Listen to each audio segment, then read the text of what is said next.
Right. Kind of hard to pass, a long time ago, but even do that.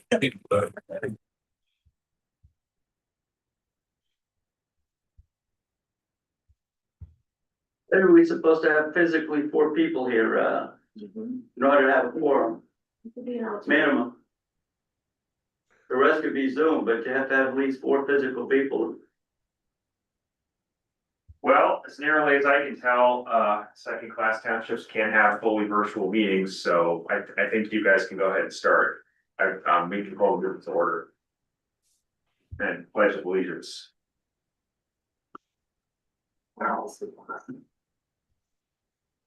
I pledge allegiance.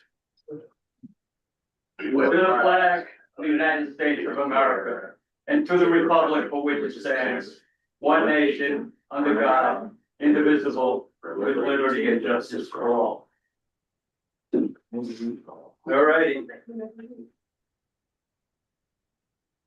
I'll come join you up here, so it's Great.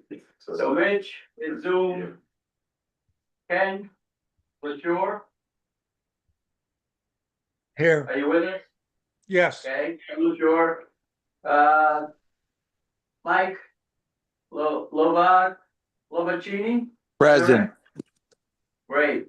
And our supervisor, Robert Lowen. Please call 911 to be connected to the public authorities. Thank you for that to help you in the traffic. So we have 4 members in Zoom and 1 present.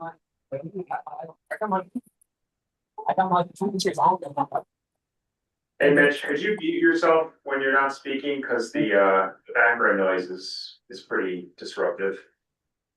You want me to mute myself if it makes a lot of noise? Yeah, if you, in between when you speak. Okay, no problem.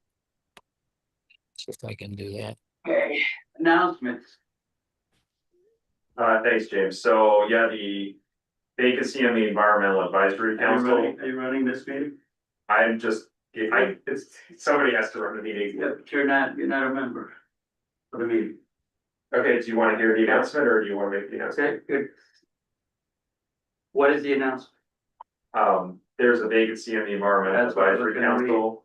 And we're accepting letters of interest until the 22nd. I could read that, if that's something special. So we have vacancies. A vacancy on the Environmental Advisory Council. We're accepting letters of interest until Monday, December 22nd. If anybody's interested. We've already got You're one. in tournament, I'd happily sit there and join you. Okay, so the minutes. Sweet. Where are the minutes? There's no minutes. There's no minutes on the last meeting. I'll be like, oh, go find it. It's not real. Anybody attend the last meeting? Everyone, maybe. Yeah, could I make a quick comment? Yes, go ahead. Okay, yeah, the vacancy, I know we had all talked about making posts to kind of just advertise.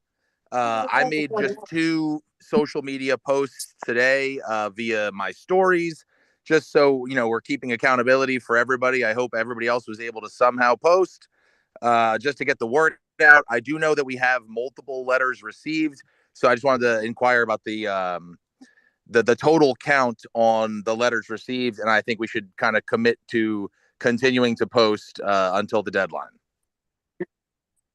Okay.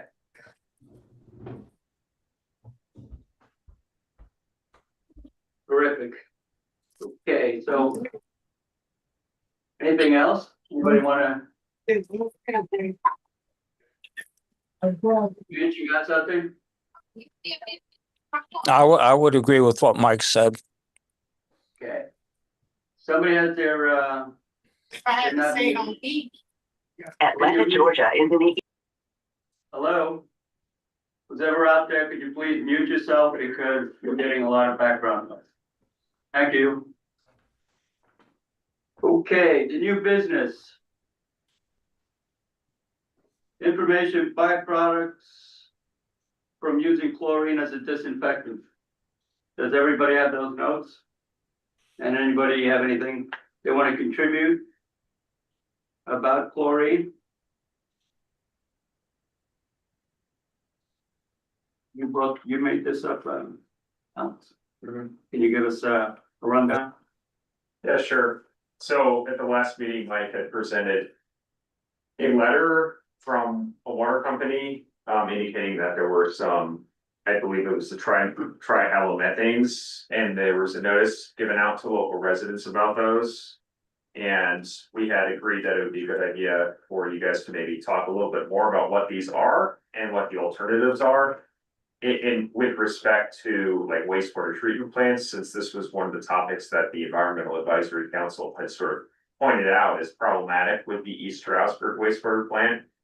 And so I just cited some literature on the subject to give you a little bit more information as to kind of what we were talking about and some alternatives such as the ultraviolet disinfectant, so that instead of releasing chlorines into the water and then that chlorinated water going into the creek, it doesn't have that and it doesn't react with the organic matter to produce even more toxic compounds. It's basically just using light to get rid of the pathogenic. So what is bacteria. trihalo? It's basically a organic reaction that occurs when you mix chlorine with organic material that's floating around in the water, and they react and they form these even more toxic byproducts that are even more toxic than chlorine itself. And chlorine is toxic itself, that's why they put it in the water, but when it mixes with water that has organics in it already, like let's say they're taking water from like a lake, and then they're using that water to supply the drinking water in the community, if there's organic material floating around. The resultant compounds are actually, they were demonstrated to have cancer risk and adverse effects on the human health. And so agencies started setting regulations on these things, and that's why I suspect that Mike got that letter, is because there's actually regulations on those things. So just a little bit of background information, and then you have some. So any of these water treatment plants have that UV, the ultraviolet light disinfectant from? It's a good question. It's a good question, like in terms of, so this is mostly pertaining to like sewage treatment, so the water that's released into the creek after it's been disinfected. Right. With regards to the water supply, typically chlorine is used. I'm sure there's alternatives, but I'm not, I'd have to do more I research. smell it in the water. Yeah. That's why I good to filter the water before you use it. Then after it goes through the filters, it goes through it. Have a UV filter, it goes through final stage. Mm-hmm. Okay, because you can smell the chlorine in the water. Yeah. Okay, it's that nice fragrance, the chlorine, you know what it is. Okay, so that's great. Are you hooked to city water, James? You're hooked to city water then, I'm assuming? If Yes, well, it's American Water now. Okay, all right, cool. Yeah, no, I'm a DEP certified well operator, so I know about the chlorine levels. You can have between a 0.40 residual and a 4.0 residual generally on like your drinking water. When you go higher in the chlorine, it tends to, from our experience, break down a lot more other things in the water. And it makes it really hard, actually. The Well, chlorine. it's those are great things. The thing is that these water companies don't have to tell you Yeah, what they're doing. until 2 years after. Mm-hmm. Yeah, we had a problem and now, let me see. Yeah. We got an agreement back there. Okay, they don't tell you until 2 years later, and then 2 years later, you look at the report and says, oh yeah, we were like, Way high. yeah, we tripped the scale. Yeah, Okay, but don't worry, we're working on it. Okay. Yeah, we have to test our water system every day and do our chlorine residuals every day, and then we report to the DEP every month. And I am the certified DEP well operator. We'll have one more next week. He's getting certified too. Okay. So You certify people? I don't certify people. Okay. I'm getting recertified again. I gotta keep up on it. I know the drill. Okay, that's on chlorine. Can I make a quick comment on that as well? Yes, go ahead.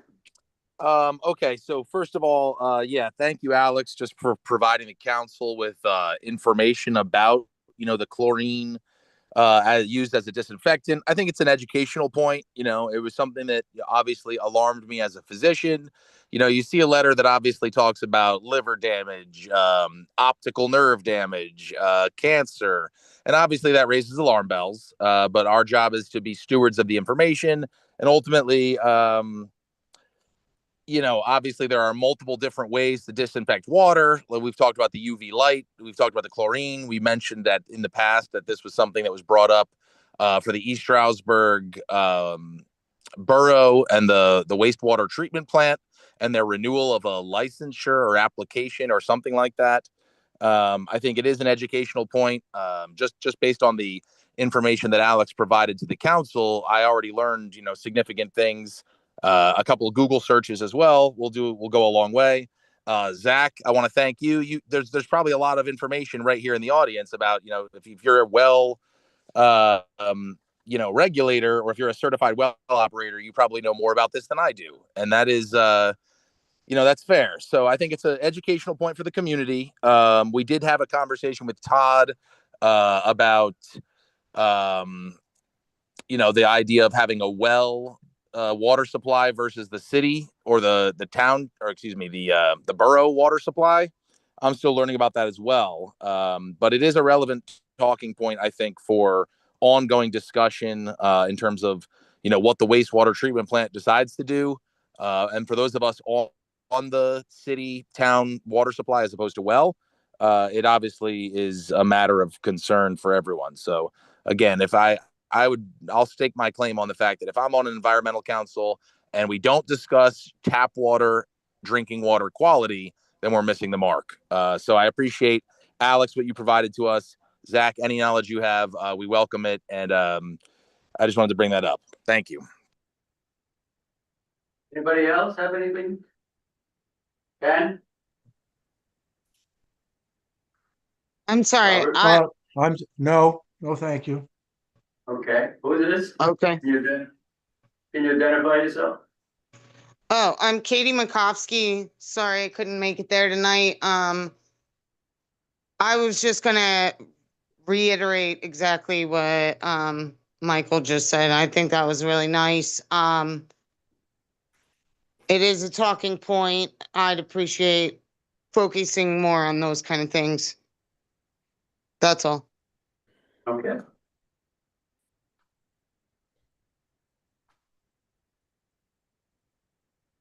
Do we have any proposals to keep up on this, or just, this is just information? Okay. Information, an overview of management of large woods and streams. This is on YouTube, right? Yeah, this came up because Todd and I had a meeting we were supposed to go to the conservation district of Todd Daly.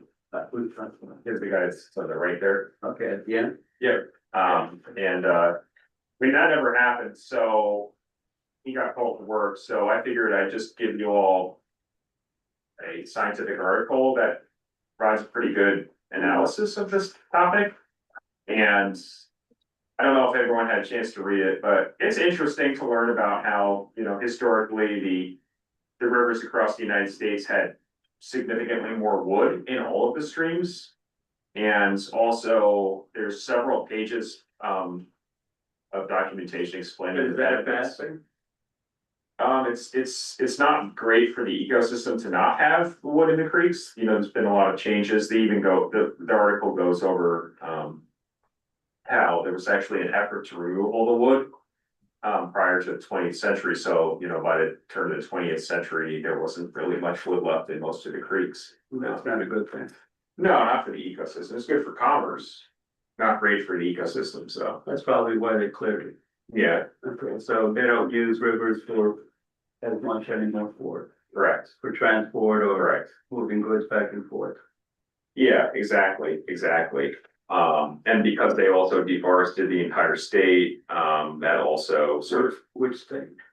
Pennsylvania. Yeah, the whole state was deforested in the 1800s. By the 1880s, 1890s, there weren't really many trees left. So that also reduced the amount of wood that was in the creeks, even in addition just to the intentional, like. So how is it today? Well, that's where I'm getting to is today. We're writing papers about it, and there's a lot of evidence demonstrating that wood is helpful, as it turns out, but there's also some societal pressures, especially in more built up areas where they're more prone to flooding. I think this one was based in Colorado, where sometimes if you have large log jams, it can actually create safety hazards. So this paper put together an analysis on how to like characterize these as to whether or not the benefits to the ecosystem are not as important as the hazards to society. And they kind of put that whole framework together.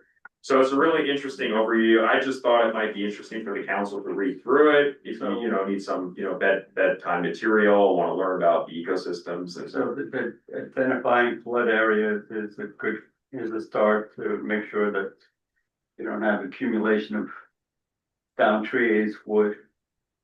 That'll contribute to the flooding.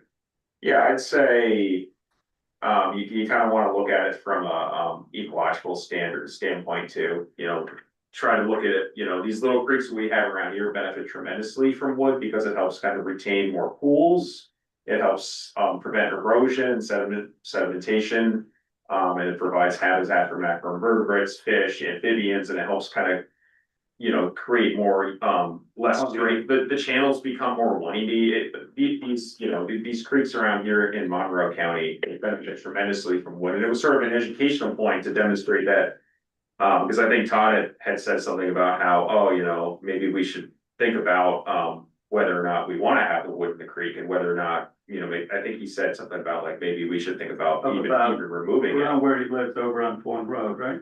I don't know where he lives, but he said something about maybe we should think about, the possibility of, programs to remove the wood. And I was trying to educate the group as to maybe a counterpoint to that is maybe it doesn't need to be removed. Maybe it's actually just an educational point. Yes. And in some cases, be aware. yeah, it's something to be aware of, just because the creeks are littered with wood and woody debris doesn't necessarily mean it's a problem. In fact, from a scientific standpoint, it means they're doing much better. And that means you have more fish that are being raised here, you have more habitat for all sorts of animals. And that just is why we live in the Poconos, to enjoy that sort of thing. So it might be something we might want to learn more about and chat about more. But at least this will get you guys started with some just basic information. And contributes to groundwater. It does, yeah, there's an interaction between like when the wood, yeah, there's a whole thing about the groundwater. There's actually a term they use called hypophoric, which is the exchange of stream water through stream adjacent aquifers in which water mixing occurs. A lot of good information here. Okay. So is it something we can add to our web page, or? Yeah, you can add it to your webpage or your next newsletter, maybe just, this diagram here on page 318 in the Journal of American Water Resources Association. It has some cool diagrams showing how, like in the mountains, like where we are, even in these tiny little tributaries, if you have a log jam, it helps create pools. Yeah. Can you see that? So these little tributaries that may be transient, that means basically where they're not flowing year round. If there's a log jam and you get a drought, they can retain a pool of water, which can provide habitat, and otherwise animals can survive there where they might otherwise not. So I thought that was a cool description, because you have the wood in the headwaters, and then you have the wood in the mainstream. And in the mainstream, it's sediment control, habitat. You have riffle, hydro, the water movement changes. It's all good stuff.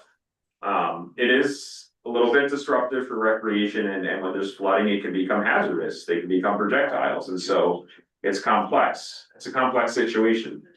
So I think I'd probably just recommend, if you haven't already, just take a read through at least the first like 3 or 4 pages before they start getting into the analysis. There's pretty good background there.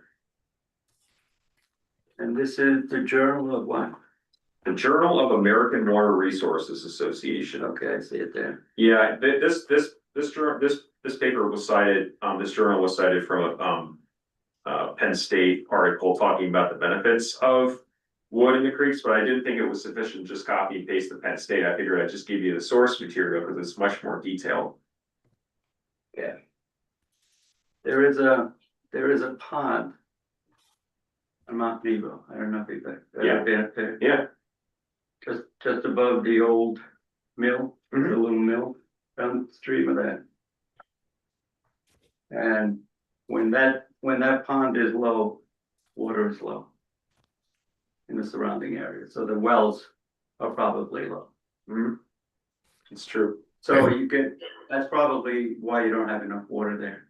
Cause you don't get, there's an interference of the development of houses, the construction, I guess it's been negative on that, on the water flow into that pond. So I think what you're describing is like water recharge. Right. So You know what I'm talking about, Ken? Down the road from you, down where that curve where everybody goes too fast in the winter and used to wind up knocking the mailbox off that person's house at the bottom of the curve. I'm not following. Where is this? You know where that pond is, just below the campsite, the trailer camp? Yeah, it's nearly empty right now. It's a lot fuller than it used to be, but you know where that pond is, right? Yes.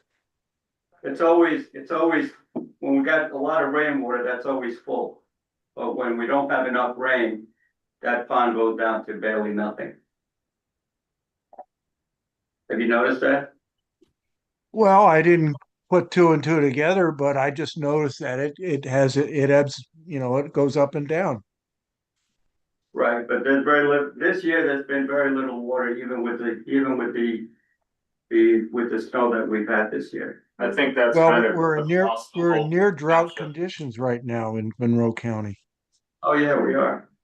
Yeah, I think that's pretty clear across the board everywhere. Our ponds are lower than normal. They were almost dry this year, and then the pond across from like Euro Bagel hasn't had more than a puddle in it the entire year.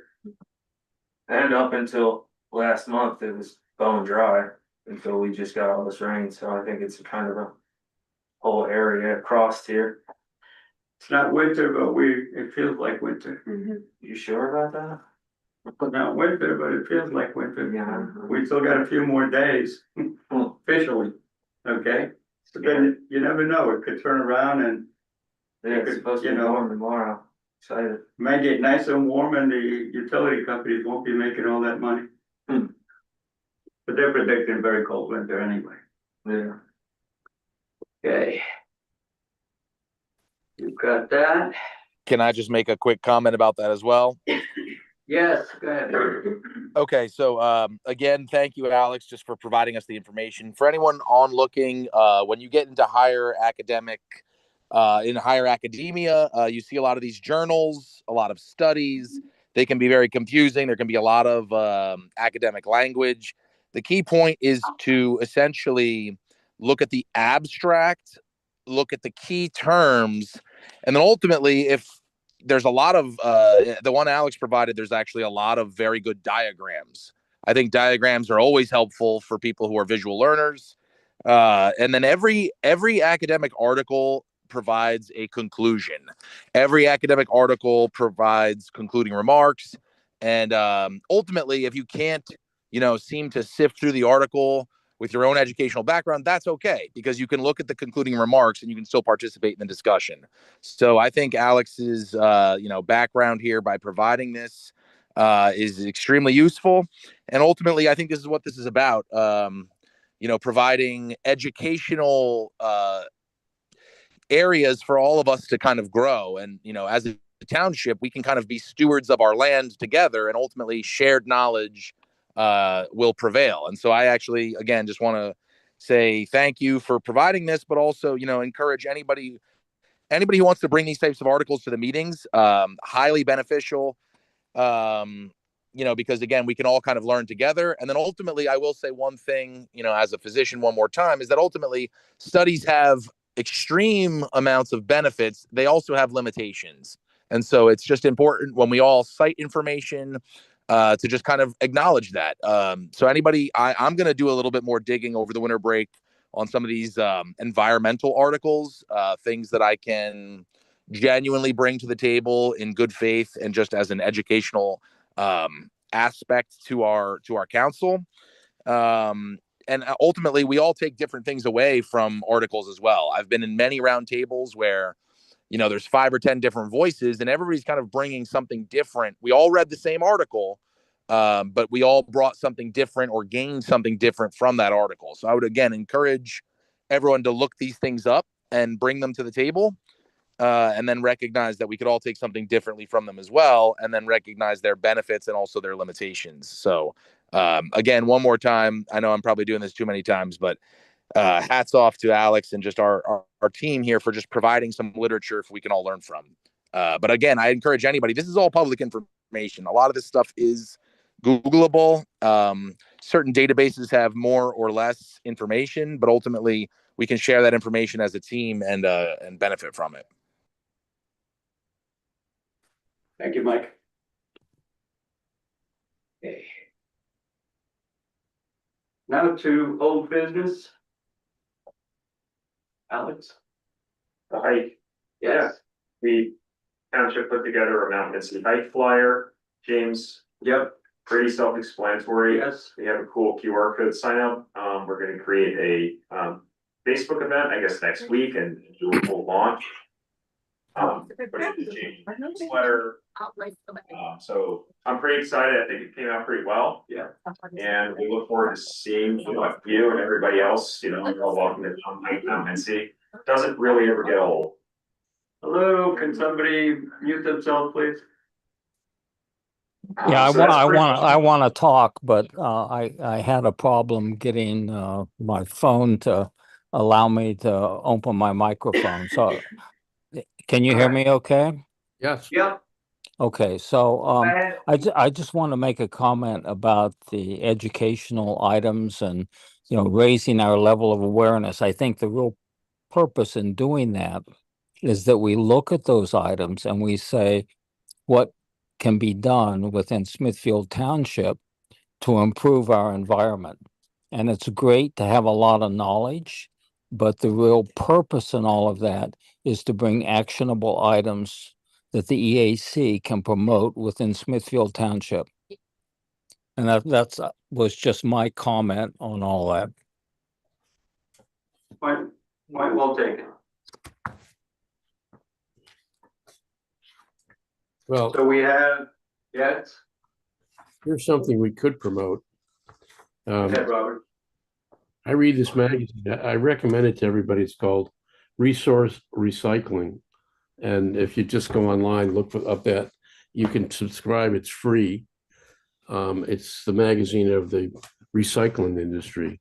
And one of the articles in recent edition is about people that put the wrong things in recycling bins, and it recommends a program of tagging bins that have the wrong stuff in them.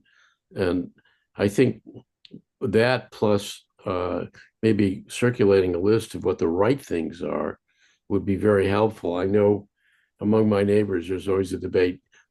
Is this right? Is this wrong? And the truth is, depending on who the collector is and what facility they use, it can be different. We're going to see the Penargil facility on, is it January 13th, I think it is. And you'll get a sense of what happens to all this stuff. But one of the things we might think of is a tagging campaign to put notices on bins where things are obviously not allowed. I mean, one of the things that people don't know is if you collect plastic bottles, you can't put those inside a plastic bag and put them in your recycling. They consider it something contaminated and they won't open it, and they'll just throw the whole load back at the supplier who gave it to them. So if there's things like that, and what kind of plastics, what you can do, What about cleaning glass and so forth, which I don't think is necessary. But all this is something that nobody really understands. It would be nice to have a project to tag refuge containers, maybe taking one neighborhood at a time, just walking through on the day they're collecting and seeing what's in them, leaving something for people, plus the list of what's acceptable. Would it be easier, Robert, if these QR codes seem to become very effective for us. So can we get something together that will identify what you're saying about how to place all the recycle into your bins rather than policing them, because how are we going to police people? Well, Have somebody take walking one- around the neighborhoods and looking in their garbage can. basically do that in one day and see what's there, and you can leave them a note. But I think a similar program parallel, let's say, is, as you say, informing people. The problem is that we have so many different vendors who are providing services, each one of them, depending on which facility they use, could be slightly different, but most of them are kind of the same. And I don't think people really know that. I don't know if there's anything on our website that tells you what you can put in and what you can't. And another article. Would it be a good idea Hmm? to start? Would it be a good idea to start with us putting on our website? Yeah, that's what I'm saying. Why not? Right. Either the townships, or if there's a separate EAC website on that. And I recommend this magazine. There's another interesting article in it about all of these bags you can buy in the supermarket for $1, so you don't have to use plastic bags. Well, it turns out they're not recycled. About 2% of them are recycled. So the problem is actually worse for using those than using the regular plastic bags, which few people do, but you can recycle them. You just take them back to the supermarket, stuff them in the bin they have there. But as far as the big bags, there's nothing to do with them. So anyway, you'll see the MRF on January 13th, and something to think about as a project after that. From what I understand, there's a lot of waste management companies that have done away with recycling because it's not profitable anymore. It's never been profitable for any of them, but they need, not only do they need to do it, the state's pretty much mandates that they have to do it. And the profitability is another questionable statistic, because this is commodities. If the price of cardboard is up, they can make some money. If the price of plastic is up, they can make money. They make a lot of money off of aluminum cans because there's a huge recycling market for that. And it's much cheaper for aluminum manufacturers to buy that than to make new aluminum. The problem is there's not enough of it. So it's not cut and dried about the fact that they're losing money. So what's the answer? What's the best answer? What's the what? Best answer. You can't control what people put in their garbage, period. You can't control it, but you can let them know what should be and what shouldn't be. That's all. Most people know, they have no other way of getting rid of stuff, so they do what they have to do. Well, the statistics say that there is a percentage of people that are going to do what we want to do anyway, but there's also a lot of people who will do it the right way if they know more. And they're two different groups, and they exist all over. So what can you say? The people who are going to throw it away are going to do it anyway. But a lot of people could be encouraged to separate it the way it should be. Yeah, true. I just won't waste too much time or energy. Again, because you can't fix everything. You can't stop crime. You can't stop, you can't stop it. People are going to do what they want to do. Yeah, well, there's a little different between crime and garbage, but generally I agree with you. You We're could getting just try off to, topic. In general, if rules and laws worked, there would be no crime. If We're getting speeding, if off. speed limits worked, there would Justice, be no car accidents. That's my point, Robert. Justice Kendall, we're getting off I topic. apologize also, like, Don't ever be sorry to people, speak. yeah, people will do what they're gonna do regardless of what you're making them do. I think recycling is super important. I'm going to say 90% of people try to do their best to understand it. I do agree there is always going to be like a 10% that doesn't do it, that makes the whole recycle get thrown out. Maybe yes, the talking points, maybe a workshop, but I still don't know. You said that last time that there was a facility you guys are going to tour and they sort it now, right. right? So Yep. I was just going to lead into that. Um, if that's possible, that would be awesome. So the whole thing doesn't get tossed because, yeah, I do think it is a crime to dig through people's garbage. I don't know for sure. Maybe it's So, not, but I don't know that digging through people's garbage is like a good answer. Well, I'm not That's, suggesting that's, thinking through. You can actually either just look at it or open it up and you know whether it's got things in it. You don't have to dig through it. But here's a statistic: 25 to 50% of the participants in this study that they did on communities accounted for 50% of the contaminants. So let's say, somewhere between 25 and 50% of the people don't recycle at all, and the others do, but some of the ones that do just don't know exactly what should go in and what should not. The people truly believe that these companies that are taking their garbage are the ones recycling. They give most people a recycle can and a garbage can. It gets dumped in the same truck. It's all a joke. And then No, it's supposed to no, be excuse me. sorted at their yard. It is sorted, and it's not. If it's in the same truck, it's in different parts of the truck. This is state law. Not every truck. Do your Cannot, research. they cannot mix that up together. That's a state law. Not every truck. And if you see anyone doing that, let us know because okay, we have someone here in the, physically here, like. All right, to the comment of looking in people's trash, I'm gonna throw it out there that no one's gonna be looking in my trash or my dumpsters. Just noted that's not okay. Even if you're just tipping open the lid, that's not okay. That none of that's okay, and let's just start out with that is not what the township's going to be doing. That's trespassing. And there's probably a lot more to it. So yeah, let's just not go on people's trash at all or look at it. Let's move on, okay, because we're talking about recycling. Can I just make one quick comment on that, James? Yeah, go ahead, Mike. Okay, thank you. Quick comment.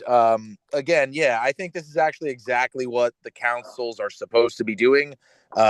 Debating it openly and also, coming to a consensus as a community. I just learned something pretty important. Robert, you had mentioned that, ultimately if you put like your plastic bottles into a plastic bag and then tie that bag off, that may or may not, shift it towards the non-recyclable material, they won't even open it. That's something I never knew. I didn't look into it deeply. I agree with Katie. I'm actually somebody who like religiously recycles. It's just how I was raised. And so this is kind of exactly what we're trying to do, in my opinion, ultimately, is that we educate each other, we learn together, we kind of come to a consensus as a community. And obviously, Zach makes the point, doesn't want anybody going through his garbage. That's very understandable. At the same time, ultimately, I've heard people jokingly say in politics, you can learn a lot from somebody by going through their trash. The mailman knows more about you than you do. The trash man knows more about than you do. things like that. But I think it's a good point that we are all here to learn. I genuinely learned something from Robert about the whole plastic bag thing. And ultimately, last thing I'll say, I spent almost 8 years in Philadelphia.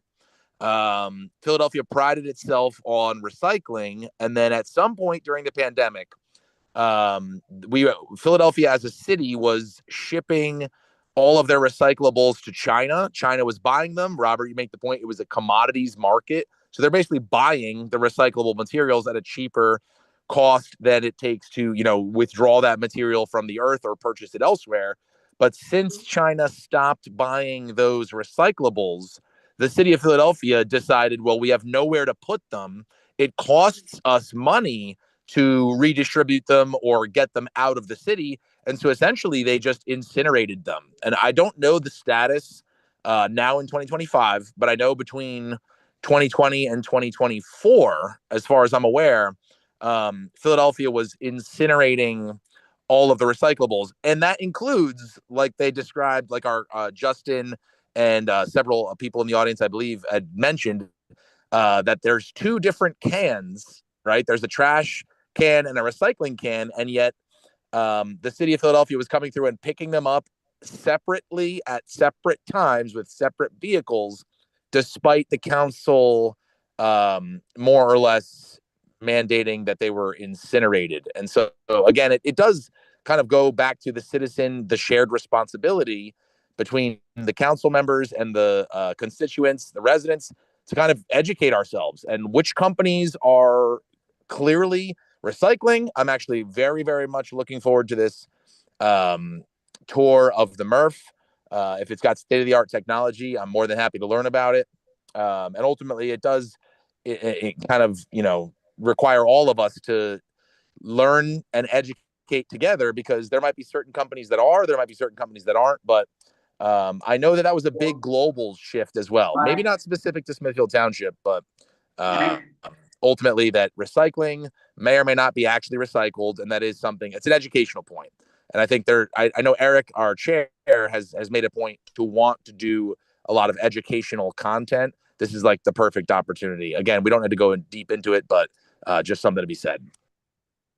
So this is Mitch. I would say that as an action item from this, there are two major recycling companies that pick up in Smithfield Township. One is Casella and one is Waste Management. I think we should find out for our residents if they do in fact recycle what we take time and effort and energy into separating before they pick it up. Mitch, they do recycle. They're under state mandates to do that. They have to give quarterly reports to the township and how many tons they recycled. The township is reimbursed by the state at the end of the year for the amount of recycled materials. It's very controlled. You don't realize it when you see the truck go by, but it is. So then that whole issue of whether it's recycled or not is not really something pertinent to Smithfield Township. No. As long as you put it in the right bin, it'll go to the recycling place.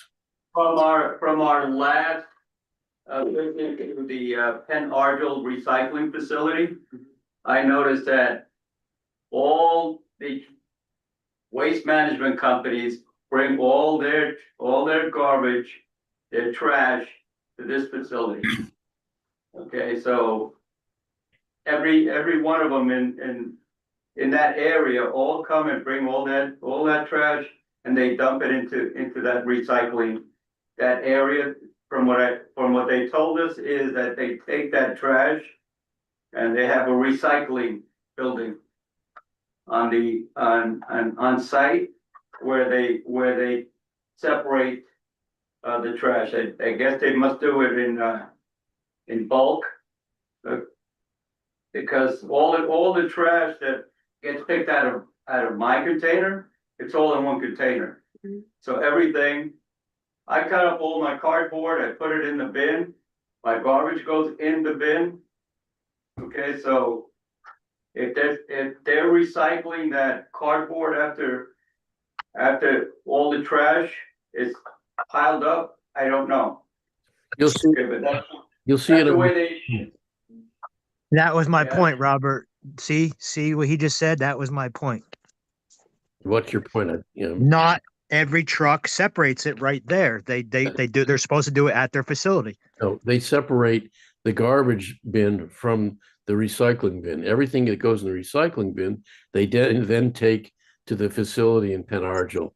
He It's just said there was cardboard, garbage, and everything in one can. One not can. right. It's if he's doing it correctly, where he's putting all of his recyclables in one bin, usually the one with a yellow top, that is going in a different container. I mean, a different part of the truck or different truck. It all goes to Penargil. We have what we call single stream recycling, which is you don't have to separate all that stuff. As long as it's just the recyclables, they separate it there.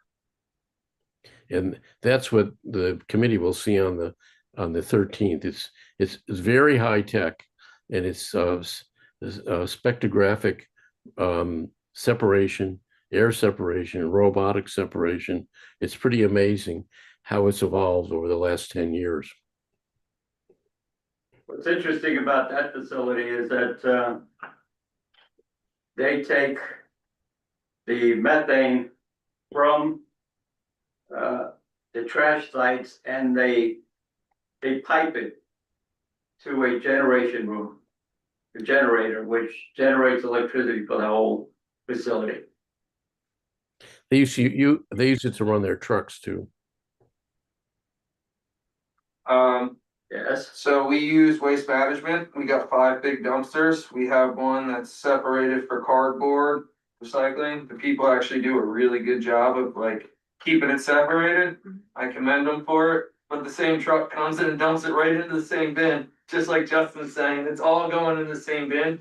As hard as we try to separate it, I laugh hysterically because the same truck comes and picks up all 5 dumpsters, dumps them in the same truck, and it's not a two Well, thing. On 447, 191, Yeah. Monroe County had a Mm-hmm. recycling facility Get rid of it. right off of North Fifth Street. Yeah. They did away with that. Yep. So that's like the cool thing about like South Carolina, when I was living down there for a while, every couple of miles there was a trash dump site, and there was always 1-2 people working at it, and you could go, and anyone in the area, it doesn't matter what you're doing, if you're there for work, if you're doing this. I think contractors had to pay a little fee, but you could go, there was 10 of them in 10-mile area, you could go and dump your trash, and there was someone there who would oversee, okay, that goes there, that goes in the wood dumpster, that goes in the metal dumpster, that goes into that, like, those things are really cool, and it helps clean the area up. I mean, I see more of a litter problem than anything around here versus, the whole recycling thing. It would be just better if someone would just get it in the trash. I mean, you were there, we picked up 2 or 3 truckloads off the side of whatever road that is in Shawnee, Mount Nebo Road. There was so much trash on there, and not so much of a trash problem, more of a drinking problem than anything. A drinking and driving problem is more relevant than a recycling problem around here, because Well, one of the big issues now is all the cardboard that we get from all the packaging, from everything that Online. online gets delivered to the house, and you got So much. yeah. It's be surprised how much cardboard you can fit in a container if you cut it down to little pieces. The bigger And the funny thing pieces, is, the cardboard is recyclables. It's free to recycle in most places. You don't have to pay, but then they put it in the same dumpster, like Zach was just saying. So it makes no sense. Even in my community, it's the same dumpster all mixed together. Same truck comes and takes it and do whatever they do with it. Nobody knows. That's their business. cardboard is wood basically, so it's just gonna go back into the environment. Okay, so that's not a big thing, but a lot of these forever chemicals, a lot of these chlorine, disinfectants, they get dumped, all these. Well, I apologize. Cardboard is not just wood. Now it isn't, but yeah, okay, you're right. so generally what I've learned, I didn't mean to jump in if I did. Generally, what I've learned about this township is when we start talking about something like this, a couple of months down the road, a year down the road, all of a sudden there's gonna be waste management wanting to build a recycling station here. So just keep that in mind that I have a big inclination, It's not kind of similar to not gonna happen in this. data centers. Well, it's just like a data center. The guys here telling us that they're gonna put a data center in and everyone's at the front of the room telling us. It's not gonna happen. If a data center is gonna happen, it's gonna happen further north. Yeah. Well, Okay. at Smithfield Gateway. And I don't think it's gonna happen here. Because I don't know, probably there's some guy who spent a lot of money to say it, and it just all started with talks of a data center ordinance. The second we finished the data center ordinance, a guy comes in and is telling us about this great data center. All they did was presented an idea. They haven't presented an actual plan.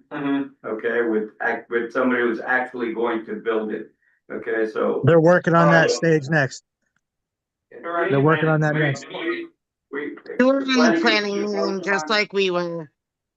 on something that's actually gonna happen, not something that could happen, okay? So when the time comes that they present something that's actually gonna happen, that's something else. Dreams, and we don't handle dreams, everybody has those, okay? Why Data waste so centers- much time entertaining? That guy talked for like, I mean, the whole meeting last time was them talking about this data center. Why even entertain it if it's not happening in Smithfield Township?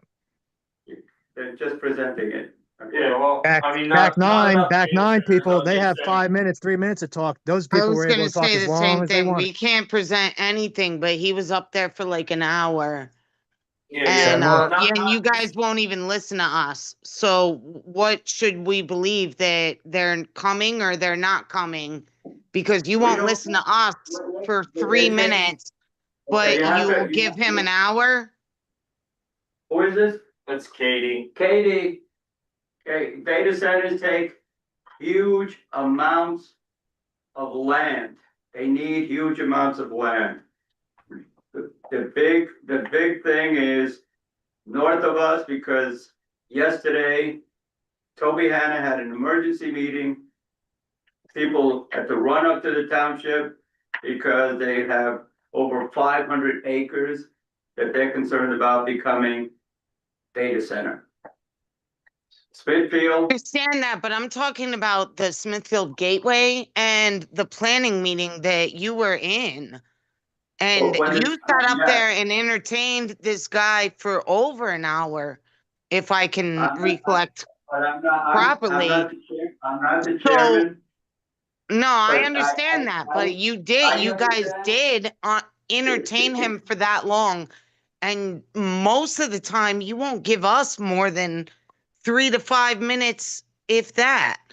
So I'm just wondering if there's something going on that you know about, since you are on the planning committee, even if you're not on the chairman seat, that you could tell us.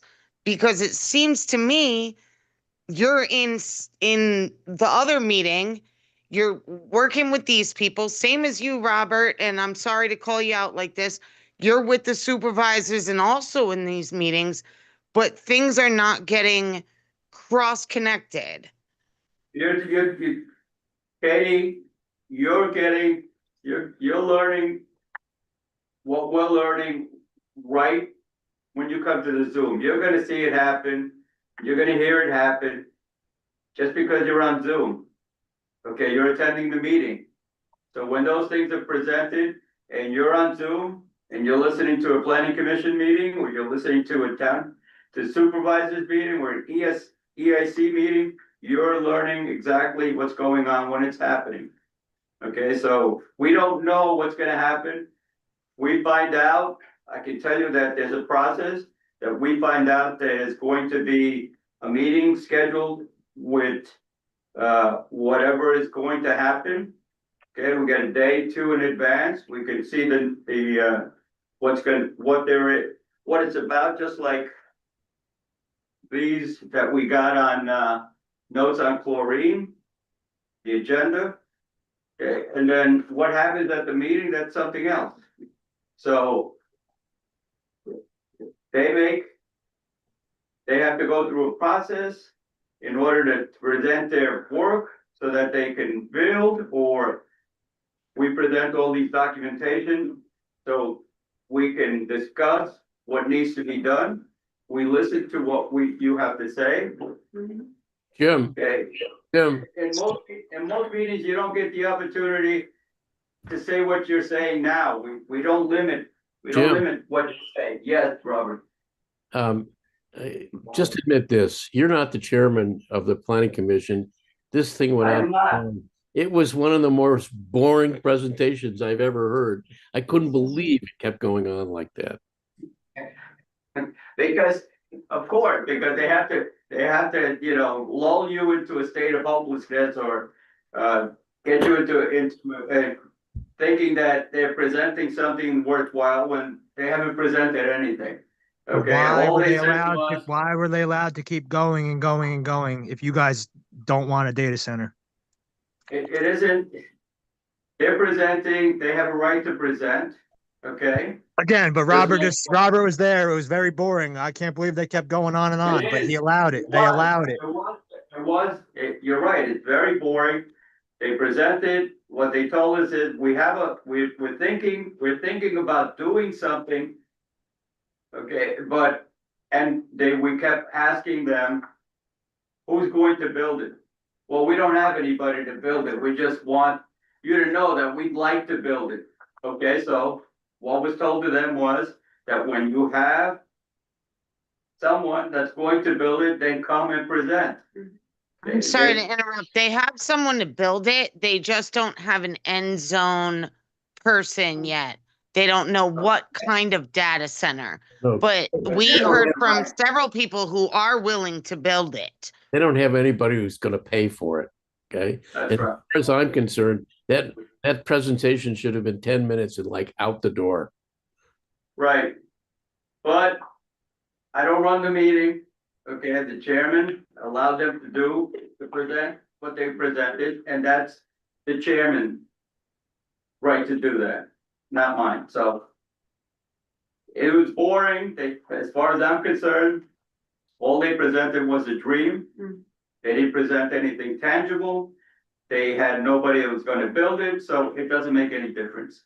Okay? Speaking of a dream, we have something right here in the township though, and we can't even discuss it with the supervisors. But again, this went on for how long? That's the point here, and you're all missing that. But anyways, about recycling, how about the township has some recycling bins? Bring some for the cans, for cardboard. Why don't you guys offer your own? You're so worried about it. Why don't you offer something for the residents? Good idea. It is, and it's something that we should put as a discussion. You can have bins where people dump cans maybe, or as they drive by, they can throw their beer cans into them instead of into the woods. Maybe something for cardboard.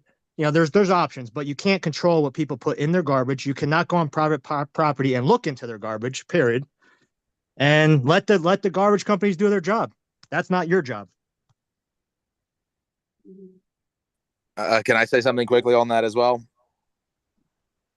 Yeah, Mike. Thank you. Yeah, I think Justin makes a great point. Give me 1 second. Yep, that's okay. Finish. Okay, let me make this, let me get this out.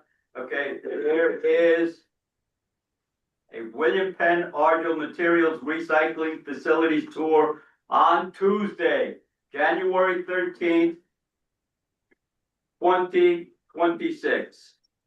Okay. We but are don't not have a time. actually allowed to go. Alex explained to us that's only 8 people. Katie, wait, please, wait. Okay, we don't have a time for when we're supposed to meet, and we'll put that out so that if you want to go, somebody here like to go, Katie, Justin, you would like to go, we'll get the time and you can meet. You're I welcome to would go. love to go. Actually, the last meeting, Alex did explain to us that it was only extended to the people on the committee And that, maybe there would be another tour for residents. So, if you want to get with him and just make sure, but I would actually love to go. Yes. We If check, you're extending the invite for me personally for this date, I would love to go. Tim, will you check that? Yes, I will.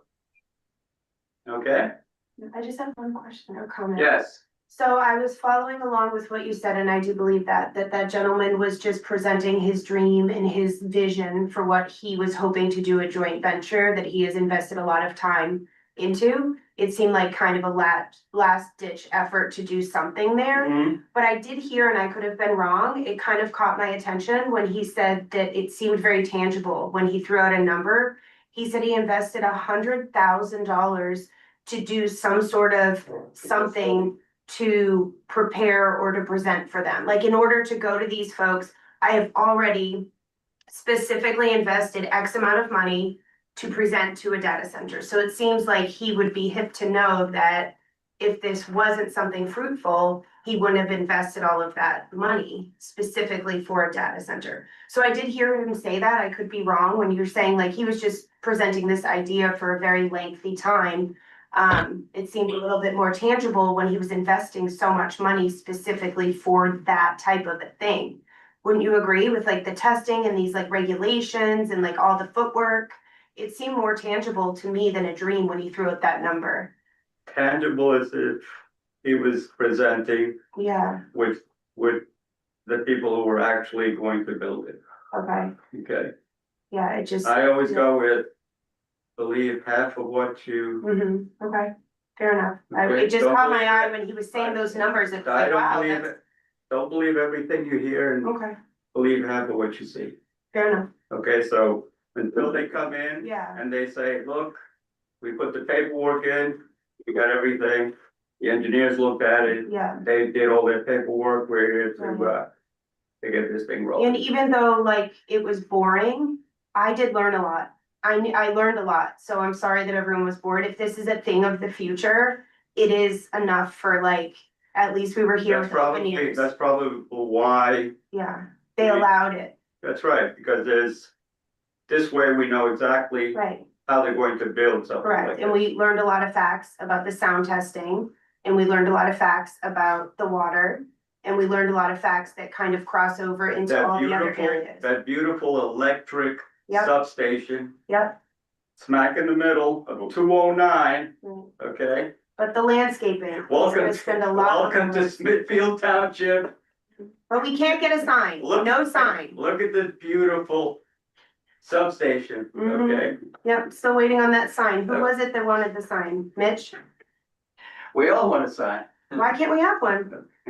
I'm proud of Smithfield Township, you know. A lot of it has to do with Too expensive. the sign ordinance won't allow it. those are state roads. Oh, Okay, 209 and 447 is state roads. we could put one on our property. So you have to, that's another thing, and that has to go through the Yeah, township supervisor. those are just some things that kind of fell off, like I heard them. I'm sure that they wanted to do something, Yeah. but since those roads are state roads, Mhm. that's a different story. Yeah. So you understood. have to have special permission for that, Well, thank you. okay? So. Last topic is January 2026 EAC reorganization and regular meeting at 7 p.m. Since I am on planning commission, Mhm. I'm here voluntarily. Mhm. So I volunteered is for 2025 and I volunteered for my first year, 2024. But it's time to make a change. Mm. So you'll see me for the next 2 years Mhm. on the planning commission, Nice, okay? thank you. You're out of the EAC then? Yeah, because it's voluntary, Mhm. so someone else has to step in. Mhm. Okay, I volunteered and everybody was kind of said, I've also Okay. volunteered guys. And again, if you would just double check that invitation, I would love to accompany you on the recycling trip. Okay, we're gonna check on it to make sure, Katie, okay? And we'll put it out. Speaking of a walkthrough, real quick, this is a little off topic, but Elise, I was just wondering, did anybody ever come to check out the back nine when you guys all talked about that and put that offer out there? Yes, we had quite a few people come. Todd Daly actually was kind enough to bring, I believe, his family. We had several residents come, Well, I mean, Farmer like Gary came. board members, supervisors, stuff like that, though. Yes, Cool. yep, Todd Daly came. He was the only one I think. Supervisors. Who was? No, no one else, but we did have a lot of residents, so Justin, it was really cool because people came up and actually looked at our property. Most specifically, we took them up to the track and their initial reaction, and Todd could tell you this himself, and you know, a lot of other people were there like, wow, this is not at all what we pictured. So it's one of those points, like being on Zoom and being present, it's a very different experience, you know? And we were very grateful that people came, and we would hope that we could be included in some of the educational things in the township. And also we will do that again when the weather permits. We would love to in the springtime do something to welcome the community, similarly to what Eric did. I reached out to Eric and asked him, you know, how he did that, what was the most effective and appropriate way to invite people to his property, and he gave me a lot of guidance on that. So that was cool. People did show up. Very nice. Plenty of community support. We just need the township themselves to back you guys up a little bit here. Yeah, we're trying. Alrighty. Council member comments, any comments? Mitch, Ken? Mike? Robert? Yeah, this is Anybody? Mitch. I'm going to make a real quick comment because this flight is just about to take off. I want to thank Mhm. Alex for the code that will allow people to sign up for Smithfield Communications. And I think I want it on the agenda for the next meeting to talk about how we're going to distribute that code to all of our residents. Thank you. Thank you very much. I gotta go. The flight's leaving. Safe travels. Great trip. Safe travels. Dreams about that QR code, baby. Alex, good job. Yeah, I'm here. Okay. So happy. Anybody else? Ken? Yeah, this is Mike. Can I have a moment to comment as well? Go for it. Okay, just getting back to several just points. I wanted to chime in, I guess, during old business. We were talking about the Murph Recycling Center. I think I agree with again, there's the conversation that Justin offered, the idea of the township offering recycling spaces. You know, it's just, again, just discussion. I know everything comes at a cost. We've talked about putting this QR code at every park. What about recycling bins at every park? Recycling spaces at every park? Just an idea, something to consider. I think at Mount Nebo Park, they do have those. Yeah, perfect. And that could be kind of like that could be an example set for the rest of the parks. I would not be opposed to having recycling at every park. But again, I know it comes at a cost. We got to talk about it. Again, just piggybacking on the idea. The data center conversation, obviously, a lot to be said. I don't know any communities that are overtly for data centers nationally. There are a lot of people who have their pros and cons. There needs to be some type of negotiation conversation about it. There's even articles these days about data centers being built in space, in low Earth orbit. I think we made the comment even a couple months ago that, water as a coolant, there's an ever changing technology that goes with AI and with these data centers. It's just something to be aware of that we're all kind of learning as we go. We all felt that during COVID as well.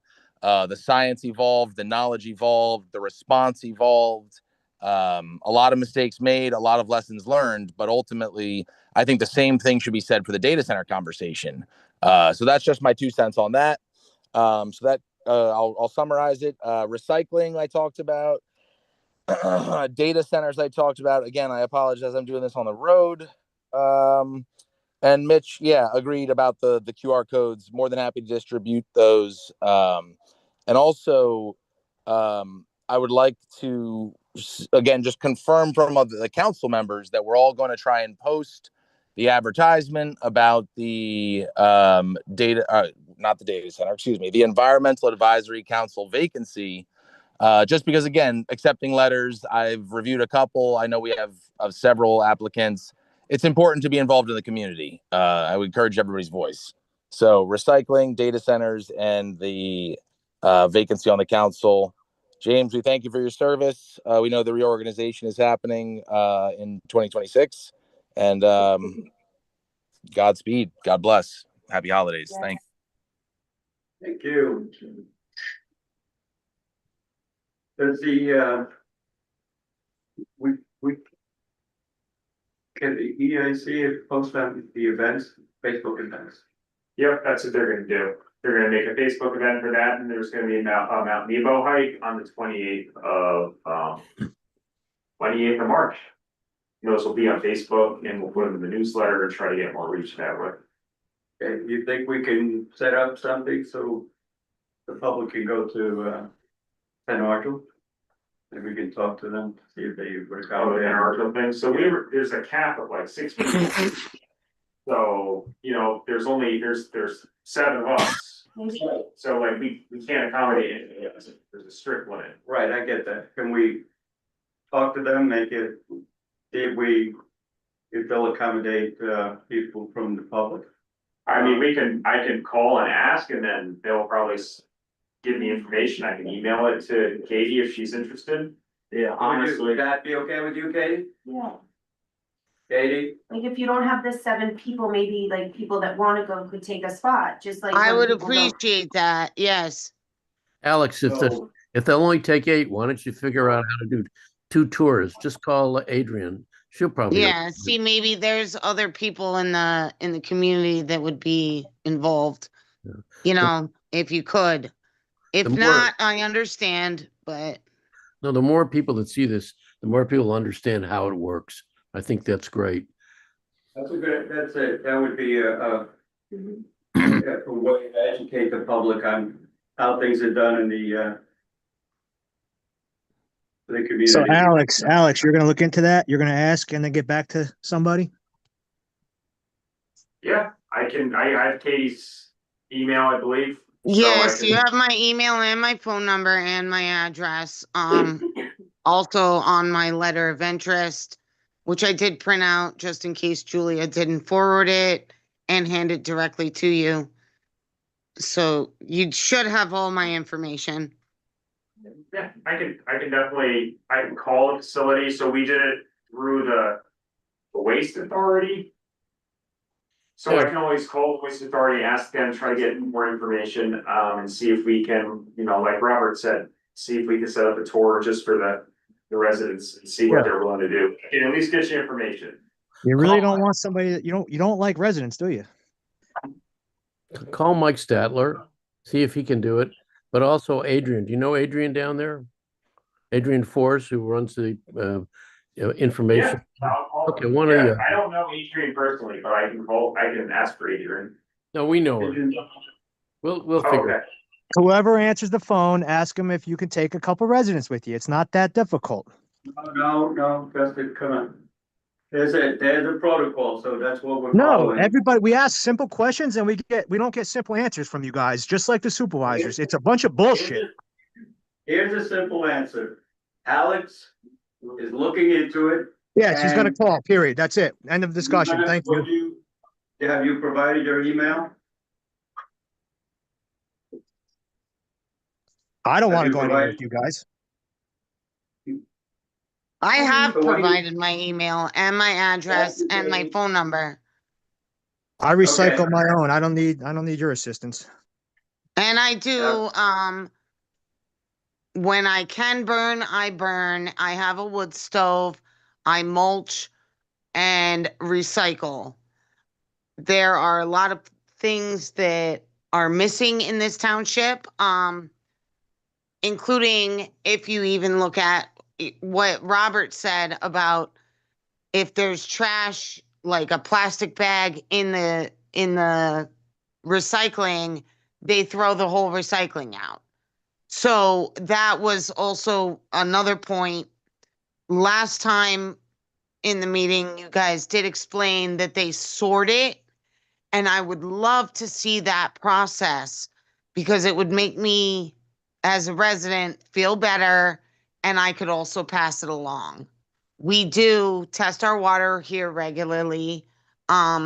We do absolutely so much to recycle, but I don't think digging in people's garbage is the answer. I would like to see what you guys are saying is the answer, is all Well, I'm saying. And you did extend the invitation. So if somebody could get back to me about that, I would love to go. well, Alex, find out what we can do. I would love to set up either on this tour or another tour, one for anyone who wants to go. And it may be that they can only take 8 people at a time, but they're running these tours all the time. We should be able to figure out how to do this. The And public can probably go on their own. They do public relations. this is to Waste Management's advantage to have you all see how it works and what they're doing.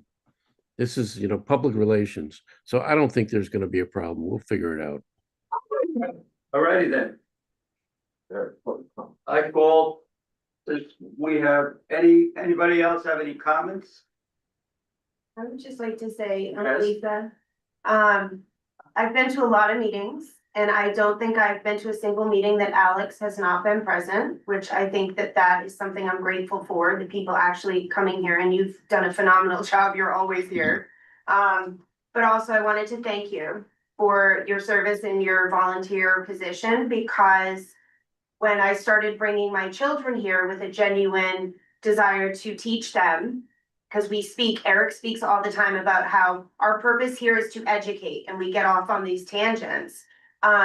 You made myself and my family feel very welcome here, and I'm very grateful for that. So thank you. You did a phenomenal job. We know how much you care about the water. But you're not gonna be on the EIC. No, but I'll be in the planning commission. But we appreciate you here, because this is the one that, I brought my kids to educate them, and I feel like your temperature and your welcoming us was very, very important. And I think that we, in the spirit of unity, I know that as a former educator myself, I taught for many, many years in a Montessori school. I learned that when we're dealing with stuff such as teaching people of multiple different, understandings, like Dr. Mike had said, people are at different levels of understanding and comprehending the info. Different environments. Diversity is our greatest strength. Exactly. And I agree with that up there as well. So I know that, if I was to sit up there, I would focus a lot on getting that information to probably the younger generation and making it accessible for everybody to learn. And I really value when it gets a little bit sidetracked and we talk obsessively over a newsletter that we have yet seen, that things get lost in our purpose. So I think that if we stay centered, like, there's so many good candidates that are in this room all the time. Vicky would have had that newsletter out. She would do your job for you. She would have that newsletter out in 30 minutes. She is very good at that type of stuff. Katie has such a vested interest in, the heart and soul of what a community means. She's boots on the ground. Zach has a lot of environmental certifications, experience. I'm a mom. I just think that when we consider our candidates, we're desperately grasping for people who don't want to be here. And we should look at the people who are already here and willing. So I just think that we should consider that. And I had heard Dr. Mike earlier. Being considered. He asked, I put in a letter as well, and I know Katie did, I know Vicky did, I know Zach did, but Dr. Mike had asked a question earlier and I did not hear the response, but I didn't want to interrupt. He asked how many letters of interest you had received. I believe it's 7. 7, okay, and how many are you hoping to receive before you would fulfill the positions? I just feel like the sooner we get this done, the more we could get it moving, Yeah. And also, did we actually make a newsletter? Yep, it's coming out in January. Congrats, that's amazing. And I think that that's a very good tool. Like, we bounce back and forth so many great ideas. and just getting them to fruition really needs multiple different people with multiple different skill sets, since a lot of us are volunteering our time. I think if everybody does a little, then Alex isn't stuck doing all the calling and Alex do it, like I'll do it, Vicky will do it, Katie will do it. Like if we share the responsibility, that's how it works in a mutually beneficial way. And then we're all learning in the process. I Alex has a agree, and I would PhD. absolutely be Probably here knows a lot to more help. than we do on certain things, but I think that I would like to educate myself and my family first and foremost, and then as a residual thing, everybody learns together. So I think that we need to come up with this like for the purpose, like purpose driven here. And I know Eric talks about it a lot. Dr. Mike talks a lot about it. We're trying to educate the public. We're not trying to go look in their garbage can and find them. We're trying to teach them how to. Is that my 3 minutes? Robert? Oh, Robert doesn't like what I'm saying, but what I'm saying is that instead of like kind of trying to villainize the people that aren't doing it, I always feel it's so much cooler to really reward people for doing it. Like, and obviously when there's this much attendance, you know, I know people have family commitments and obligations, like we have a family birthday. You know, we have someone who has a birthday in our family today and we're all under the weather, but it is so important to us that we continue to show up. And that's something about like what we're trying to model is when you commit to doing something, you show up no matter what. And I think that there's people here. I know Vicky's out of the country. Her son is here. Like this is an investment of more than just one human. Like we send our families here and we are rooted here. And I think that, you know, I would just hope that whomever makes these decisions considers the greater picture. You know, like to have a stranger come in with, you know, a biology degree isn't going to be as valuable as someone who's going to be present here at the meetings to talk to people and answer the questions. And like, we all know 7 people aren't going to show up. Bring Katie. Like, no, the residents aren't knocking down the door to go to the recycling center. Bring Katie. Someone give up their seat, let her go. Like, it doesn't seem that hard, you know, and I appreciate Robert saying, make the phone call. I know the people, like, yeah, just let her go. You know, like that's how it works. People need to be involved and tethered so that more people get involved and tethered. And right now, the attendance is really not great here. And I think that I really feel hopeful. I feel hopeful with like Todd and like these people who live here, you know, work here, raise their families here. I think that if we really include people who want to be here, it's going to have a huge impact. We could do educational days at our property. Eric can do it at his property. Todd could do it at his property. We don't even need to use resources. We just come together as a community. So I won't ramble on, but I just appreciate the willingness to include people. And I think that Alex, you do a fine job of getting everything figured out. Everyone's always telling you to do stuff. And it's just, I think if we share the responsibilities, when you volunteer yourself, you come with an open mind. What can I do to help? You know, it's not like, I want to come here to teach you about biology. It's what can I do to be valuable to you to work together? So that's my 2 cents. I do feel that the EAC has potential to teach people a lot of good things. Newsletter, we send the chlorine thing, we send the recycle thing, we move on to the next thing. Spring's coming. You know what I mean? Like we need to keep it moving. And it seems a little bit stagnant with the talking about the Facebook and the QR code. It's like, let's just do it. You know, like we don't, Robert said himself, like you have the power to make these decisions right here in this room. If people would only show up, you can make the decisions tonight and move right on. So I think that, you know, there is some momentum and I hope that we continue to carry that momentum together. But thank you for being here and welcoming us. And thank you for always showing up and answering the questions. Stupid question. There's 7 people who applied. How many seats are open? Oh, I don't know that either. Is it 3 or 4? There's one like full-time seat, like a formal position. There's like up to 2 additional alternates. Okay. Cool. And may I? Cause I know Todd was kind of up soon with his time, wasn't he?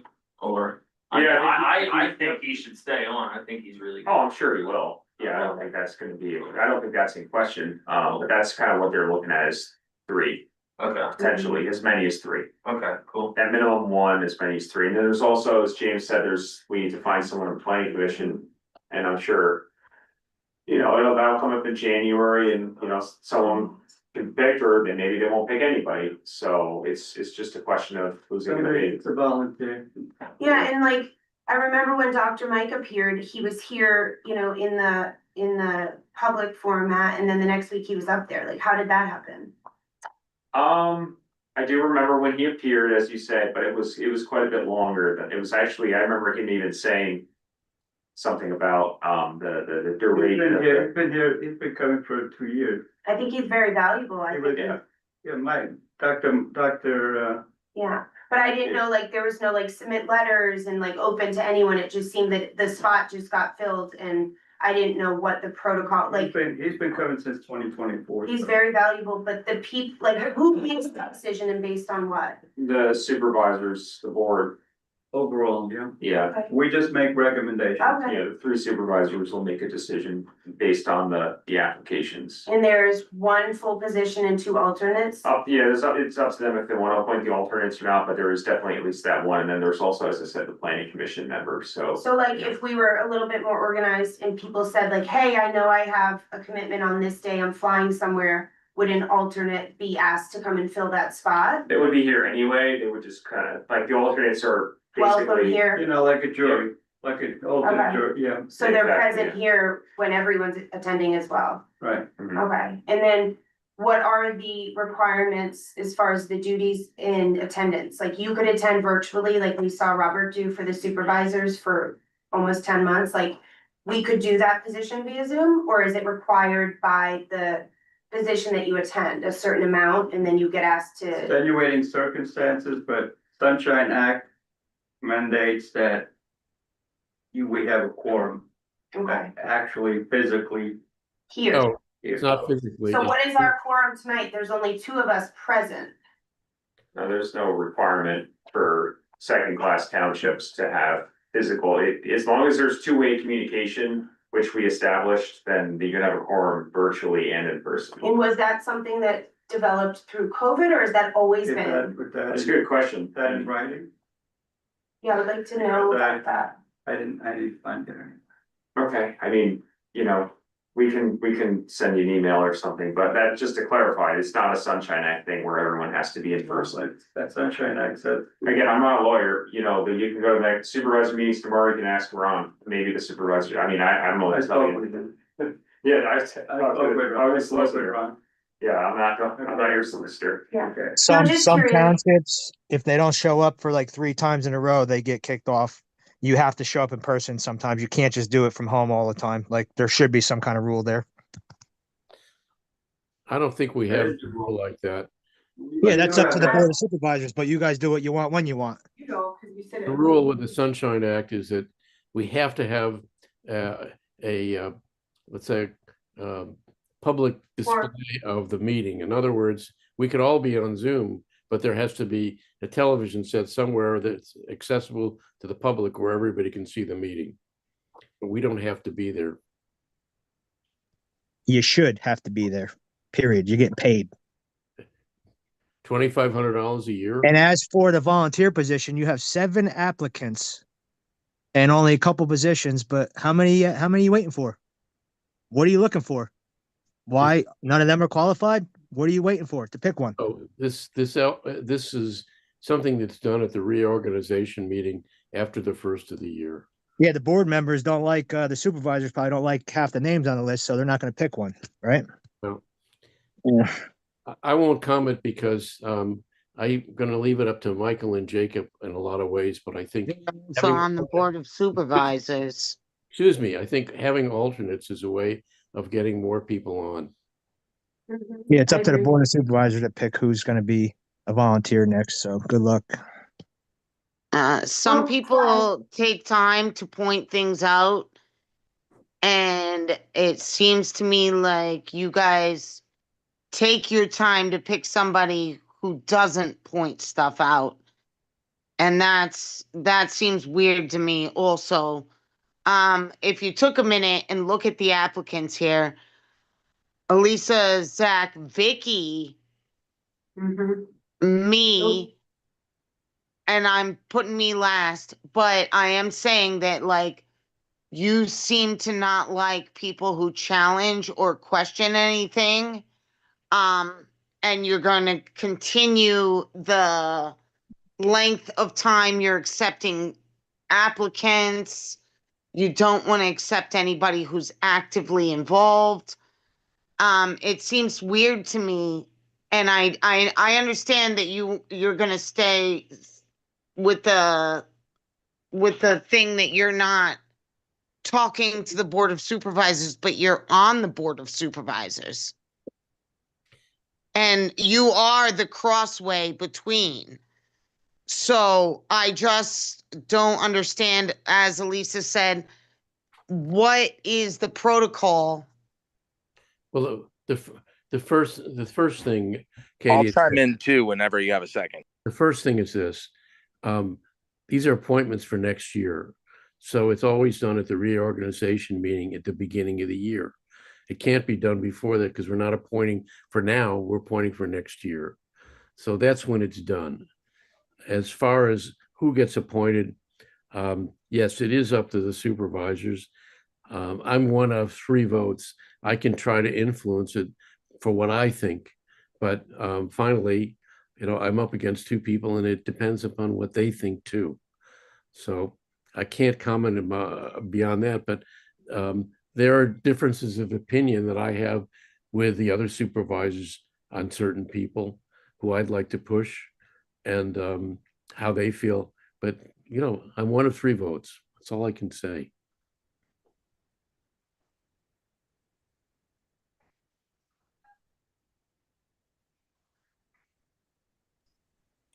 Can I chime in really quickly as well? All right, thanks.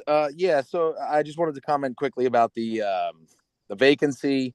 A little bit about my background. As stated, I had been living in Philadelphia for almost a decade. I had moved back with family in 2024. I had started coming to the township meetings immediately upon moving back. I also worked with Monroe County during COVID. So I had kind of several years in and out of the county since 2020. But ultimately, I attended for over a year. I had expressed interest pretty much immediately. So again, encouraging people to be proactive. I had expressed interest at any vacancy, any ability to volunteer, any ability to get involved from mid 2024 on, and then through attendance, through relationship building, through my application, I was appointed to the council. And then very long story short, again, qualified applications. I love the fact that we have 7 people. I think 7 people total is actually great. I think we're starting to get the word out continuously. Like Justin said, there is a deadline. We've kind of tried to highlight that in the last meeting or two. I posted today as well. I know I'm not friends with everyone on social media. Ultimately, I just tried to post what is on the township website. It when you scroll through the news or the banner or whatever you call it, there is an advertisement that says we are accepting applications, and there is a deadline. I don't remember exactly what it is. It's 2020 or December 20. What is it? December 22nd. December 20. Hold on, I got it here. Yes, December 22nd. So we've tried to advertise that. So just again to comment on the fact that there is a vacancy, that there seems to be a discrepancy. It is obviously up to the supervisors.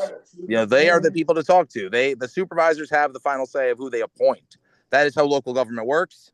My background, very long story short, again, has science education. It has medicine. It has local government work in Philadelphia. So the qualifications alone and the relationship building for over a year, that received an appointment, and I was aggressive about just pursuing volunteer work in the township.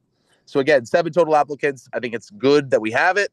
I think everybody should know what the qualifications are or what is what is required. Like, we've said showing up to meetings matters. We've made that there is some type of rule we could advertise in the future. There's some type of rule about the EAC about how many meetings you have to attend in person versus how many you can miss in a year before your appointment, is under review. But ultimately, again, there are steps to how this goes down. There are procedures in place. We can all talk about those. We can debate those. Those can be changed. but just we have to do this relationship building where we talk to each other and learn how to get involved, how to contribute. And I just want to back, kind of everybody here. Honestly, the supervisors and the people that are sitting in those chairs are doing what they are trying to do for the community. The people showing up are doing what they're trying to do for the community. So we got to be in this together. There is a process. I encourage everyone's application. We have, again, only we have a week, right? December 22nd, I believe, was the deadline posted. So there is a process. We encourage your applications. Thank you. Thank you. Yeah, just reply to that. It's kind of Go important. for it. Last question. Okay. So I did notice, Dr. Mike, that on the township Facebook page, it was posted on December 1st. And you and I are the only two people that liked it. And the only comment is from Katie. So I think that we had discussed doing like an educational section. And we said, oh, we're just gonna piggyback on the township's Facebook. This is very, very falling short. I don't know who runs the township Facebook page, but I know that we have 500,000 eyes on our page and we're just this big. And this is a whole township with 8,000 people. I think that if we were to choose to try to sincerely get the ECA information out there, we could pursue a different avenue, because two people liking this and there's not really much information, like you said, Mike. It said, submit a letter of interest and the board is expected to make an appointment in the new year. People don't know what that means. I mean, I did not look at the website yet, but two people liking this means that not a lot of people have been on this. You know what I mean? Like we have thousands, 22,000 people share our things from this room. You know what I mean? So there's so much potential to educate people. We're going about it probably the wrong way.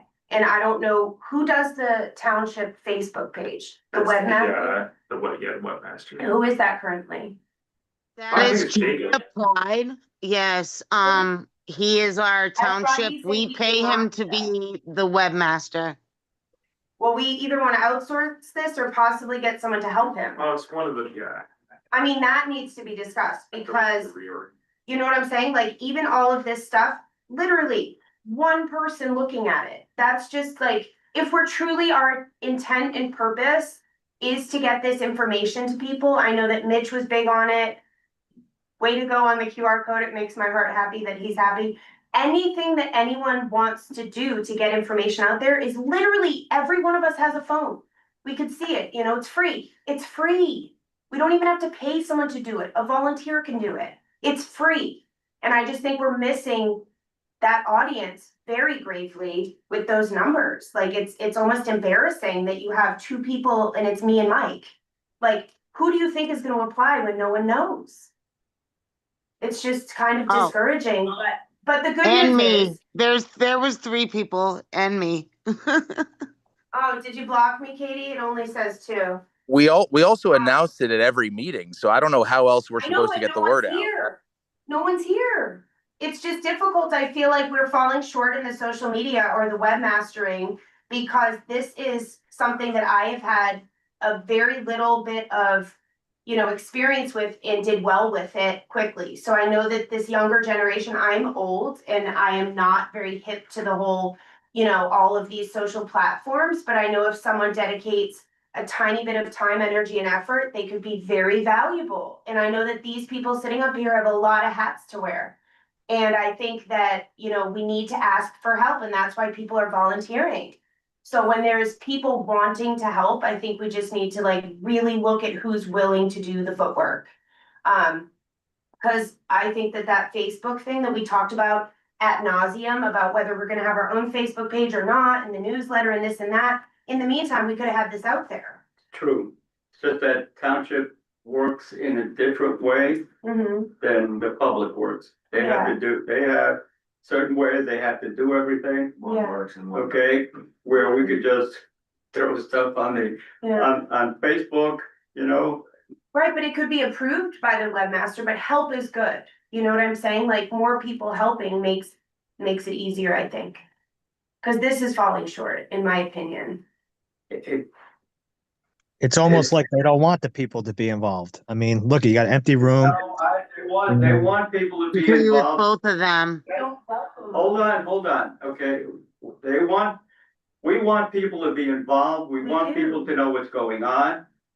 Okay, it's just that it has to be done in a certain way. Well, then we need to get a Okay, better we person make to a, do we it. make a recommendation that Yeah. it moves Yeah. from one train card to another, Yeah, okay, I so just wanna see the purpose get fulfilled. we have to.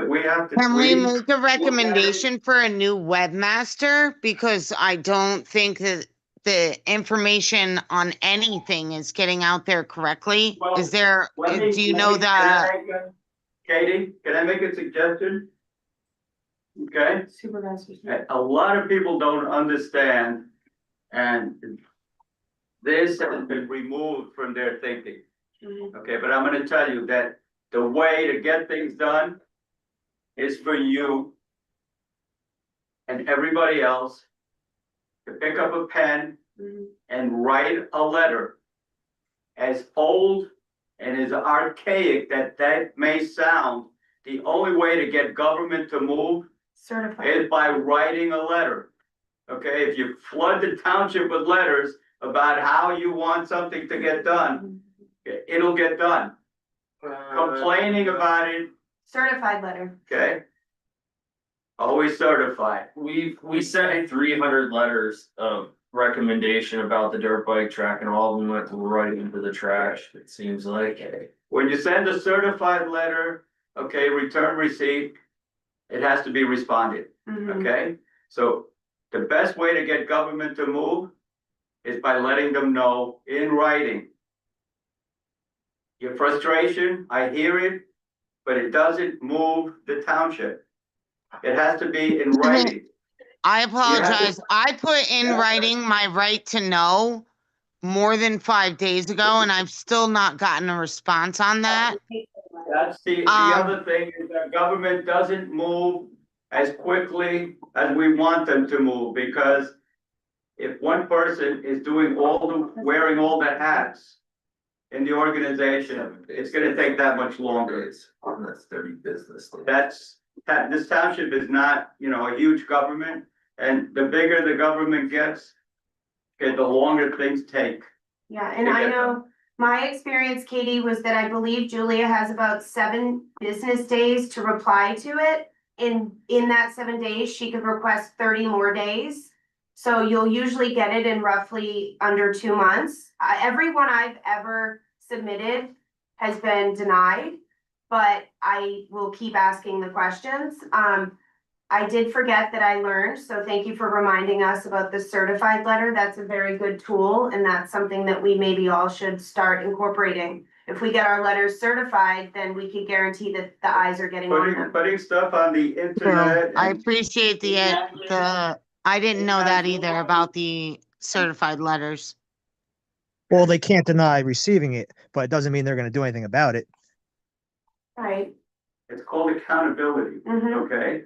That's They the can't greatest- deny receiving something on video to their face either, but Exactly. Your But somehow they greatest do it. power, your greatest power as an American citizen, as a citizen, okay, is Amendment 10, your right to accountability. Okay, you are the government, okay? Mm. You tell government how to move and government tells you how to curb. It's the way it works, okay? That's the way our system works. You establish the government, okay? You can't interfere how they govern, but you can say, listen, I'm not happy. Okay, and if enough people say you're not happy, things will change, okay, because they want to get reelected. Okay, it takes people to make government listen, and that's the way you do it. You write it down. Okay, About how many people exactly? Cause we've had about 200 people come in here in person. well, We have remember thousands of letters, and Right. it's like you just peach into. right? The Why? officials don't listen. You government officials are corrupt and you don't listen. You listen to what you want to listen to. You do what you want. You know what it's called? Every year, every time you get to vote, you vote. That's your power. You vote them in or you vote them out. Okay, if you don't like the way they work, they do their job. go to the ballot People's box and parents say, are "Who is somebody at the you?" polling booths that are not working. Yeah, you think Jacob Pride's the best fit for the chair? Come on now. You're asking, I don't have any opinions. All I'm You saying laugh. is, You said enough right there with that smile. I'm not laughing, okay? I'm not laughing. It's just, for me, it's frustrating, and that's how I handle No, frustration. you know Jacob Okay. Pride isn't fit. That's all I'm saying. Okay, please don't put words in my mouth. Okay, so if you want something to happen, get out and vote. Okay, if you feel that it's not working, okay, make it, trust what you know, that your power is, they want you to vote for them, okay? They gotta earn that vote. They wanna earn that vote, they'll listen, okay? They won't listen. They So- work. You guys work for the residents, and you guys don't listen. This is all a bunch of nonsense. I don't work for the government, okay? I'm No, you're a Well, the volunteer. You work money for the comes people. and saves them every time. I am here to try and make the community as best, to make it as good as it can get from my participation and my suggestions. Either they buy it or they reject it, but I get the opportunity to try and do something to make it work. Mhm. And we And need this is the how- supervisors to do that, though. We need the supervisors to do the same thing. But if you make it, if you write it, that, so that they can understand what it is that you want done, anger doesn't make government do anything. I did Okay. actually write it and put it in the public record, and it still didn't help. So again, I'm not gonna harp on that. I understand you're trying to get away from it. If somebody could let me know if I am extended an invitation Bring for her, the Alex. recycling event, I would Bring love her. that. You go, that's. not a Katie, problem. I'll bring you. I don't think she's taking no for an answer. You Katie, guys are. you better go. Katie, we hear you, Katie, loud and we hear clear. you. You're gonna go. Yeah, can I chime in really fast? And I'm sure everyone wants to go home. I love the discourse. I think it's healthy. On that note, I'm gonna make a motion that we adjourn. You just cut somebody off talking. James, Do can I I hear get a a second? less than a minute? Go, James, can you hear me? yes, Speak, Mike. Can I do a less than a minute comment? And I agree with the motion. I'll second the motion to adjourn as soon as we make it. hurry it up. My quick comment is, again, I agree with the discourse. It needs to happen. There's obviously smiles in the room. Ultimately, everyone's going to have a difference of opinion. The public comment about the supervisors, that should be reserved for the supervisors meetings. But there is a lot to be said about the EAC. I think we're working towards something beneficial for the community. And again, the public discourse, it's got to happen. That's it. Thank you. Okay. Do we have a vote to adjourn? We have a motion, we have Call a the second. question.